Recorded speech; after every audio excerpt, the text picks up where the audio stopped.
Y'all just further in. Sovereign Bra. Savior to many conservative men, hero to those who were too cowardice to say how they really feel. This brother got famous for this video clip. How dare you be transphobic? Yes, actually. What the fuck do you mean? Because if I had sex with a trans woman, I'd be having sex with a biological man, and I don't want to do that. Because I'd be gay if I had sex with a biological man. That's not gay. That's And I gay. don't care. And what we're going to react to today was Sovereign Bra, made an appearance on the new Tim Pool podcast, The Culture War. And on this Culture War podcast, this clip is titled Women Cope for Transgender People in Their Absence. They hit on a lot of good points very quickly in this 11-minute clip. This is an 11 minutes pulled from the actual, I believe, 2-hour podcast, the 4th episode, The Culture War, Sovereign Bra, Roasting OnlyFans Thoughts. That's why it's crazy they got so mad at you, because you were like, I don't want to have sex with a man. And they were like, how dare you? Like, what do you mean, how dare you? Leave me alone, dude. I don't want to bang a dude. You know, the part that got them really angry was that I said it would be homosexual. That was the part that made them really literally pissed. would be. Yes. And that's not a drag on trans people. Yes. A trans woman is a male person. I got no beef. That's just they're males. If you want to argue social constructs and all that stuff. Anyway, so for those that are like, what the hell is going on already? The context is that was like this viral clip you had where this woman's like, you can't say that, that's wrong, or whatever, and like storms out. And so she's Rage Quit Kiko, right? Yes. That's her name? Yes. Rage Quit Kiko. What Yes. I didn't understand about that clip is why is a biological woman out here caping for trans women? It's crazy because what they're pointing out is, why are these women being such ridiculous social justice warriors?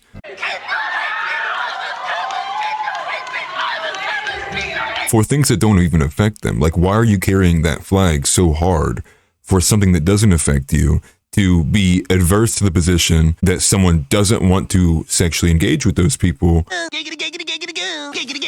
It's crazy. It's that, I think, by itself shows just the social engineering against women is so much more effective than what it is against men. Out of respect, she said she's a biological woman. I believe her. Okay. But I think the reason why they're like going to bat for it is because like this like leftist ideology of like you have to defend all things LGBTQ. It's like a religion to them. Yeah, it's a cult. Yeah. But we were talking about this a lot this past week, the definition of wokeness. And it's like, this woman, everyone's like, oh, it's postmodernism, it's cultural Marxism, it's her Marcuse and blah, blah, blah. I'm like, dude, that lady who wanted you to bang a dude, You gotta do one thing and one thing only, and that's bang dudes. does not know who any of those people are. Yep. Does not understand any of that ideology. All she knows is that she must say what she is told to say.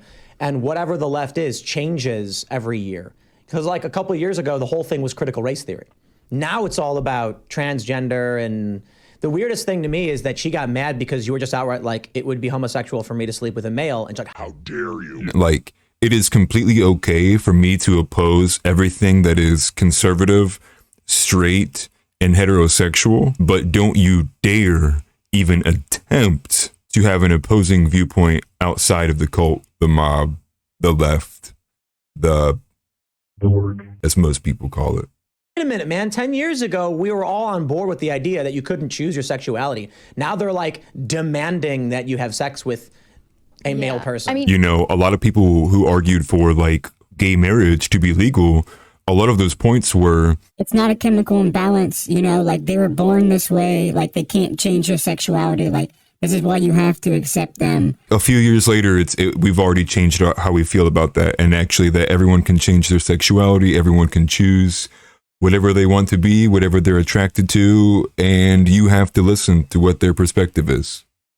It's crazy. I need to be in the frame so I don't get a copyright or nothing like that. You have to give someone else what they want, or you're bigoted. You're not allowed. You are not allowed to have your preferences. They are allowed to have theirs. Yes. It's an all-around rules for thee, not for me. And I gotta say it, dude, though, there are some value systems that are objectively better than others. For example, conservative value system versus your average cult worshiper on the left, objectively different. What I find interesting about that conversation too is if you watch the full podcast. So for the people listening, for context, we're talking about Whatever Dating Podcast, episode 33. And multiple times throughout that podcast, like I would say that I disagreed with something or come off as like judgmental. And she'd be like, and that's coming from the Christian man, as if Christians aren't allowed to pass any sort of judgment on degeneracy in culture. She kept trying to use that over and over again. She was like, really? As a Christian, you're going to say that it's homosexual? You're going to say that it's gay? Ooh, wow, gay. That is pretty gay. That's fucked up, Chase. And it's like, look, it's literally what the Bible says. It's so obtuse because like her only concept of Christianity, Christian moral compass, is people the moral just being precepts walked that we all follow over. is like, yes, being walked all over. The perspective of a Christian man is a neutered, barely weighing 185 pounds, soaking wet guy with a weird looking faux hawk. But it's not okay. You're not normal. How do this couple navigate the tricky world of being Christian and gay? And could not protect his family if anything happened beyond like the car breaking down. I can understand why that is their perspective based upon what media propagations have existed in the Christian conservative world. I mean, most Christian men are the ones that they see out in public are the ones that aren't truly Christians, that don't actually, practice what they preach. Or you do get someone who's not a strong example of like raw masculinity paired with being a true Christian conservative. They expect a regular Christian man to be someone who will just be weak, easily bend the knee, and be extremely tolerant. So exactly what they're saying, someone who can get walked over with just no ifs, ands, or buts about it. Being nice. Yes, that's what they think Christianity is. It's all about being nice, being tolerant, and not having a problem with anybody else's actions. But you guys are forgetting in Leviticus where it said that the Lord prescribeth. You have sex with a man who looks like a woman. Right. So that's a core moral value of Christianity. That's what I told her. I quoted Genesis 5:2 where it says God made them male and female, right? Yeah. And props to this man for on the spot being like, and I quoted Genesis, like that's stuff that even I can't do. Like I wish my relationship with the word was a lot stronger than what it actually is. Being able to rip Bible verses off memory off the top of your head like that with the chapter and actual verse is a beautiful thing, And it makes me appreciate somebody who actually does sit and spend the time in the Word of God. It says right there in Genesis 5:2, he made them male and female. He called them mankind. And then in Leviticus, it specifically says, if a man lies with a male as he would with a female, it is an abomination and detestable in the eyes of the Lord. Well, they've even twisted that to say, well, Facts. actually, if you look at this niche translation and interpretation, then it's actually referring to pedophilia, which even they condone now. But you guys, she is not interested in understanding what you believe as a Christian. She is interested in using it as a weapon to against you. manipulate. Turn around doing the classic good old leftist tactic. Use it as a cudgel against you and try to beat you down over the head with it. You're a Christian, you should be the most accepting of this. You're a Christian, you should be loving and kind. And trying to twist and manipulate what the actual meaning to be a Christian is into what we just talked about, which is what their worldview of a Christian is. They're like, that's not matching up. Why aren't you being weaker? Why aren't you being tolerant? Why aren't you backing down? If a man lies with a man as he would a woman, it's basically saying bros before hoes. Don't lie to your bros, dude. It's saying lie, not lies. Oh. It's like, when you got the lady, you're gonna lie to her and be like, yeah, me and the boys, we were just working all night and you're actually out bowling or whatever. It's saying like, bros before hoes. Because your bros are always there for you. I don't much care for the religious component of it, but I get it, people do. My thing is more like 10 years ago, the whole narrative was that you couldn't choose your sexuality. It was just, it is what it is. But now they're arguing if a dude looks like a chick enough, and it's like, look, man, I gotta be honest, I got no beef with trans people. None whatsoever. But they'll call me transphobic anyway, even when I'm like, live your life, do what you wanna do as long as you're an adult or whatever. This is where I'm always gonna disagree with him. I don't appreciate the fact that on Milk toast fence sitter, he calls himself. 100%. I get that. I understand what he is. But on one hand, to constantly sit there and be like, look at all the damage they're causing to children. Look at all this delusional stuff. Look at all these statistics showing that the chance of suicide and the rates of suicide does not change whether someone has transitioned medically or not. The affirmation, he had a tweet about it, about someone who had just recently had full support from their friends, family, had an ad, got famous, had affirmations from from mainstream to corporate to institutionalized, and still they lost their lives to themselves because they were struggling deep inside mentally with issues that are indescribable that I can barely even speak upon outside of the basic understanding I have of body dysphoria. But I'm going to be honest, I don't believe there's a such thing as a passing trans person. I'm not saying to be mean. I agree. No, yeah. There's a handful of trans people that many of us probably know, some that we're friends with, and Blair White. I want to keep bringing up people's names, that very close to passing, but it's like, yeah, you know. I knew it. Well, the whole trans thing, what it's always been about is controlling how other people in society perceive you so that you can be treated a certain way. It's always been about other people's perception of you, not just living your life in a vacuum. They have to control what other people say about them. You want to buy some death sticks? You don't want to sell me death sticks. I don't want to sell you death sticks. You want to go home and rethink your life. I want to go home and rethink my life. It's always been that. Let me clarify. I do think some trans people pass in that context. What I mean to say is, I don't think there is a trans person that I would find attractive. That's just me personally. That's what I mean to say. Because I've certainly seen some like older trans people, and it's like when you get to a certain age, then it's kind of, you know, I've seen women with mustaches, you know what I mean?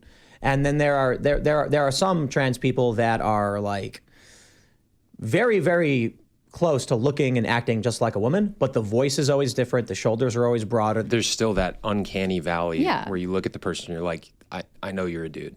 Right. You know, you're at the gas station and somebody's in front of your line and you're not thinking anything of it.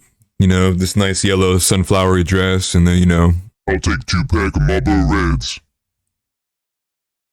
What the hell? And then immediately that person turns around with their stuff in hand, and you're like, wow. And again, like, I'm not saying this to be mean to anybody, but I'm also not going to lie to them. That's the weirdest thing. They want you to just lie to people. And that's one of the biggest issues. All of these, you had these detransition forums, and you had these like transition opposition stuff where they're like, hey, don't do this to yourself. They're getting banned and shut down. So if kids are going online and the only thing they see is, it's great, it's the best thing in the world, everyone will be attracted to you, they're going to go for it. They're going to be like, I need it. But if they actually got to hear the detransitioner stories, the horrifying stories, they might reconsider it. There's a viral clip of this trans man, biological female, walking up to the camera. I did a segment about it. And they're like, I don't understand why I got misgendered. Like, I'm a man. Like, I think I look like a man. I even cut off my tits. And I'm like, I can tell you're female, dude. You have wide hips and you have an effeminate face and the ridge of like. And the voice is unmistakable. Unmistakably female. The human brain just makes so many micro calculations when you look at somebody. You can't avoid knowing what biological sex they are. You're programmed to perceive that. And like, I look at Jazz Jennings and I'm like, I can tell that's a dude. It looks like a Jazz Jennings. And again, try to be very careful because I'm not trying to be mean to anybody, but I think Jazz just looks like a little boy. You shouldn't have done that. He's just a boy. Poor little feller. Does not look like an adult female human. The problem there is like Jazz is one of the very first that they started pushing as a child activist, and so that people would watch this TLC show and think like this is normal, you know, these parents are just trying to let their kid live authentically to themselves, and it was one of the first that people started accepting. And that just makes me sad because it was like, that's all that it took. That was the first domino, was just enough parents at a point in time not caring enough about their own children to let them be like, you know what, that 4-year-old can make its own decisions. I'm not even going to think about it. You know what, you do you, 4-year-old. You do you, 5-year-old. You do you, 6, 7, 8, 9, 10, 11. The kids, man, they're children. Like, so it's no wonder why people are so devolved into things like pleasure and like just the most basic, simple brain impulse buys, purchases. Like, if you are always going to be a slave to your basic impulses, which is you wanted things to be convenient, easy, fast, cheap, and they make you happy all the time, it is no wonder why we are exactly where we are right now. But the trans stuff is how a lot of people are going to start jumping off. Jumping off what? Yeah, jumping ship on this whole woke thing. Oh, yeah. Oh, yeah. Yeah, 100%. Like we can see it happening. We see it happening right now. You see people, I mean, even Anna Kasparian just had a big blow up section just either yesterday or 2 days ago about like, you know, stop calling women birthing persons. Stop, like, why does the inclusion of trans people have to equal the deletion of regular women? And it's just funny because it's like now women are finally getting, regular heterosexual women are now experiencing the same level of social pressure and scrutiny that straight white men have been getting since the beginning of the inundation with all this woke stuff. If you do want to watch that podcast in its entirety, you should totally go to Tim Pool's YouTube channel, subscribe to him. He's got a lot of good stuff, you know, especially even if you're just wanting to get some good flow of news information outside of somebody like myself or any other small creators. I think he is one of the best that does it. Even though I do disagree with him on a lot of different things and a lot of different subjects, I do give him his props. When we see that these individuals make their jump into the mainstream sphere, I think it's phenomenal that Tim picked him up and had him on a show and wanted to give him a platform to keep talking and keep going. And I hope ultimately when you watch this clip, you were shown just the fragility of what is the reasoning behind a lot of the sentiments that these crazy weirdo feminists try to espouse all the time. And I was going to keep it short at that. Appreciate you listening. Hope you have a good rest of your day. Hopefully I'll pick back up to my normal amount of content being uploaded. Car's back in my possession, so should be good to roll. Anyways, peace.